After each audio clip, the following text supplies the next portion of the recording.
Graça e paz do nosso Senhor Jesus Cristo, amém? Então, nós vamos hoje, agora nesse momento, falar sobre mais um estudo que chama Antropologia. É o estudo do homem. Antropo-homem, logia, estudo, tá bom? Eu vou aqui na introdução, onde diz assim: o fundamento é a razão de ser da religião cristã. Apoiam-se numa relação vital entre duas pessoas, Deus e o homem. Portanto, para que a teologia seja fiel à sua proposição e significado, deve prender-se não só ao estudo da revelação de Deus, mas também do homem. É necessário conhecermos suficientemente o homem para não cairmos em erros irreparáveis. Um erro da nossa parte quanto à origem, o propósito da existência e o futuro do homem dificultará nossa compreensão do propósito de Deus para com a humanidade como um todo. Convém, pois, que conheçamos o homem na sua constituição e sua posição dentro do propósito de Deus. Tudo quanto pudermos conhecer sobre o homem e sua natureza nos servirá no estudo do seu relacionamento com Deus.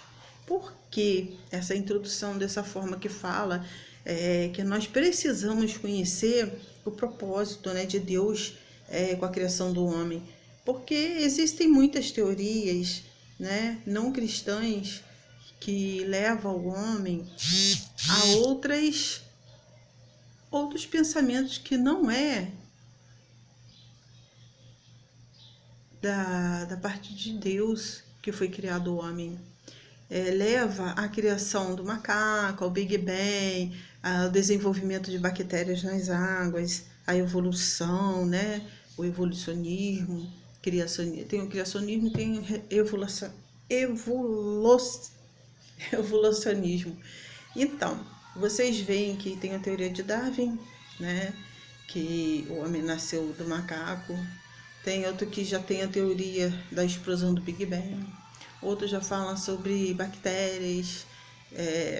Existem várias teorias, que levam o homem numa distorção muito grande da palavra de Deus.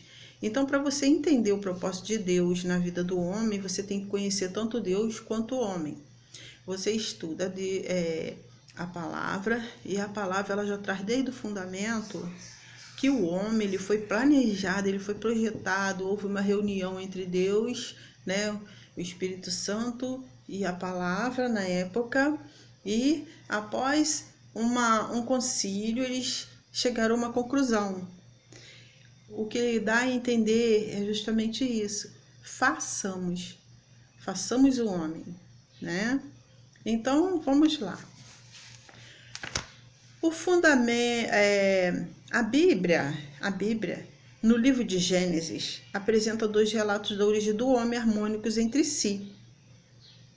O primeiro é o capítulo 1, 26, 27, que diz assim: E disse Deus: façamos o homem à nossa imagem, conforme a nossa semelhança, e domine sobre as aves do céu, sobre o gado, sobre toda a terra, sobre todo réptil,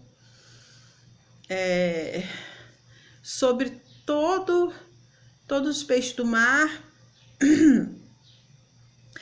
e criou Deus o homem à sua imagem, a imagem de Deus o criou, homem e mulher os criou. Homem e mulher os criou. Agora tem o relato de Gênesis 2:7, onde diz assim: Então o Senhor Deus formou o homem do pó da terra e soprou em suas narinas o fôlego da vida, e o homem se tornou um ser vivente. Então, a origem e criação do homem diz isso, Esses dois relatos no Gênesis sobre a criação. O homem ele foi criado do pó, quer dizer, uma matéria, e aquela matéria ela se tornou uma forma. Deus fez uma forma com aquele barro E daquele barro ele criou um boneco, né? E ali ele soprou em suas narinas. Então vamos dar seguimento. A criação do homem foi precedida por um solene conselho divino. Antes de Moisés tratar da criação do homem com maiores detalhes, ele nos leva a conhecer o decreto de Deus quanto a essa criação, nas seguintes palavras: façamos o homem à nossa imagem, conforme a nossa semelhança. A igreja geralmente tem interpretado o verbo façamos no plural, para a autenticidade da doutrina da Trindade. Foi o que nós estudamos no estudo anterior, doutrina da Trindade. Depois veio a doutrina da oração e agora antropologia. Então, alguns eruditos, porém, são da opinião que esta palavra expressa o plural de majestade. Outros a tomam como plural de comunicação, no qual Deus inclui os anjos em diálogo com ele. Todavia, outros o consideram como plural de autoexortação. Tem-se verificado, porém, que essas três últimas afirmações são contrárias àquilo que pensam e expressam os pensadores e teólogos mais conservadores, que creem que o plural façamos é uma alusão à Trindade divina, reunida em conselho para a formação do homem. É o que eu acabei de falar para vocês, tá? Eles estavam reunidos em um concílio para decidirem, né, sobre a criação do homem. Quando chegaram a uma conclusão, foi aonde disse: façamos, então, a Trindade, tá bom? Algumas das expressões usadas no relato da criação do homem mostram que ele aconteceu de uma forma imediata, ao contrário do que aconteceu na criação dos demais seres e coisas da criação em geral. Por exemplo, vejamos as expressões: e disse Deus, produza a terra relva, ervas que deem semente, e árvores frutíferas que deem fruto segundo sua espécie, cuja semente esteja nele sobre a terra. Então, vocês veem como foi aplicado essa parte da relva. Olha, produza a terra relva, disse Deus, né? Da semente, árvores frutíferas e tudo segundo a sua espécie. E esteja nele sobre a terra, certo? Então, aí vem, disse também Deus: povoem as águas de enxames seres viventes, e voem as aves sobre a terra, sobre o firmamento dos céus. Gênesis 1, versículo 20. Compare essas declarações com a que segue: criou Deus, pois, o homem. Vocês veem que aqui ele dá a ordem para que seja criado, para que seja feito. Mas aqui, quando chega na parte do homem, ele mesmo diz: façamos, no primeiro relato. No segundo relato ele diz: e criou Deus, pois, o homem. No primeiro relato de Gênesis, né, 1:27, ele está ali fazendo alusão à Trindade. E no 2, está mostrando ali Deus e o Espírito Santo, né, soprando sobre Adão, sobre o homem, certo? Para dar a vida. E ali o homem se tornou o quê? Uma alma vivente. Olha só.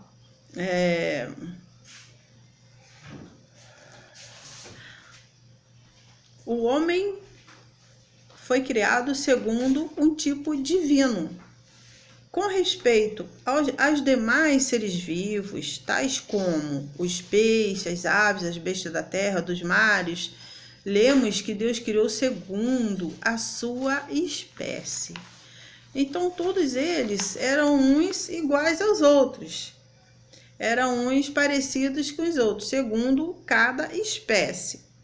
Por isso que a gente vê hoje, cachorro, galinha, gato, eles têm diferença nas cores, tem diferença às vezes numa característica, mas a gente vê que todos são gatos, todos os cachorros, e todos que você olha, você vê que se parecem, mas o homem, ele tem a semelhança, né? Tem a imagem de Deus. Nenhum deles tem a imagem de Deus, nenhum foi soprado o Espírito, e não diz alma, mas diz apenas que criou.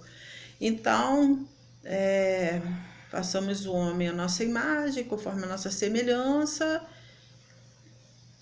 Gênesis 1:26. Assim, em todo o relato bíblico, o homem surge como um ser que recebeu de Deus cuidados especiais na sua criação. Certo? O homem, ele teve uma reunião, um concílio, um projeto, e foi uma coisa muito especial para Deus. Os elementos da natureza humana se distinguem. Em Gênesis 2, versículo 7, a distinção clara entre a origem do corpo e da alma. O corpo foi formado do pó da terra, um material pré-existente. Na criação da alma, no entanto, não foi necessário o uso de um material pré-existente, mas sim de uma nova substância. Isso quer dizer que a alma do homem foi uma nova criação de Deus. A Bíblia diz que o Senhor Deus soprou nas narinas do homem o fôlego de vida, e o homem passou a ser alma vivente. Gênesis 2, versículo 7. Outras passagens das Escrituras que falam da dupla natureza do homem são Eclesiastes 12, versículo 7, Mateus 10, 28, Lucas 8, 55, 2 Coríntios 5, de 1 a 8, Filipenses 1, de 22 a 24. Então, o homem foi criado coroa da criação. Então, meus irmãos, eu li aqui os relatos bíblicos que já estão aqui, porque o vídeo fica muito longo, ele atrapalha, né? Mas eu já dei os relatos para confirmação, tá? Vocês podem ir lá que tá confirmando apenas o que foi falado aqui, tá bom? Então, se eu ficar olhando todas as indicações bíblicas, todas as referências, eu não vou terminar a apostila, não vou terminar essa parte. Então, o que foi explicado, né, já está bem claro que o homem, ele é especial, ele foi criado diretamente pela Trindade, tá?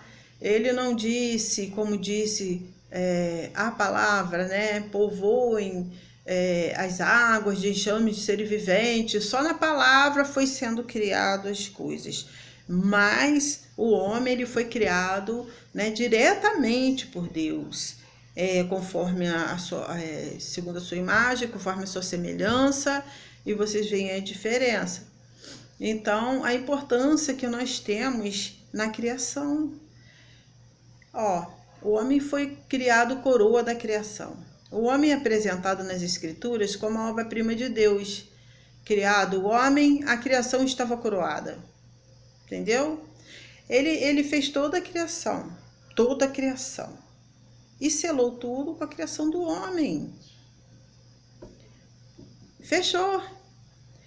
Como Gênesis 1, 26 a 28, né?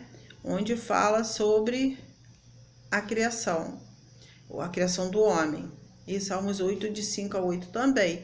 Como tal, foi dever e privilégio do homem fazer com que toda a natureza e todas as demais coisas criadas, colocadas debaixo do seu governo, servissem à sua vontade, a seu propósito, para que ele, todo o seu glorioso domínio, glorificassem o Todo-Poderoso Criador e Senhor do Universo.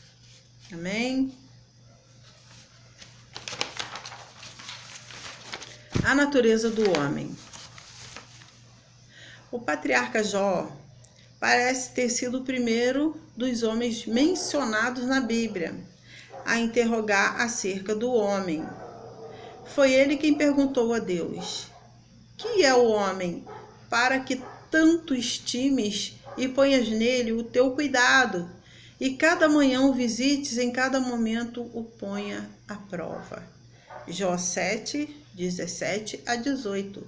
Já está aqui a palavra. Se quiser confirmar, olha em casa a Bíblia, tá bom?